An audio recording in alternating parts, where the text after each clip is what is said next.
এদিকে নির্বাচনী চ্যালেঞ্জ মোকাবেলায় সারা দেশে ভোট কেন্দ্রগুলোতে 6.5 লাখ আনসার সদস্য মোতায়েন থাকবে। এই উদ্দেশ্যে নতুন 1,80,000 আনসার সদস্যকে প্রশিক্ষণ দেওয়া হয়েছে। শনিবার দুপুরে গাজীপুরে আনসার একাডেমিতে সাধারণ আনসার সতেজকরণ প্রশিক্ষণ সমাপনী অনুষ্ঠানে এসব কথা জানিয়েছেন সংস্থাটির মহাপরিচালক মেজর জেনারেল আব্দুল মোতালেব সাজ্জাদ মাহমুদ। মহাপরিচালক আরও বলেন, নির্বাচনে মোবাইল অ্যাপ্লিকেশনের মাধ্যমে প্রতিটি ভোট কেন্দ্রে আনসার সদস্যদের সাথে সার্বক্ষণিক যোগাযোগ থাকবে।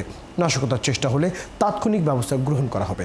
এ সময় উপস্থিত ছিলেন অতিরিক্ত মহাপরিচালক ব্রিগেডিয়ার জেনারেল ফিদা মাহমুদ, উপ মহাপরিচালক মোহাম্মদ রফিকুল ইসলাম, একাডেমি কমান্ডার মোহাম্মদ নুরুল আফসার ছাড়াও প্রশিক্ষণার্থী এবং আনসার ও ভিপির ঊর্ধ্বতন কর্মকর্তারা।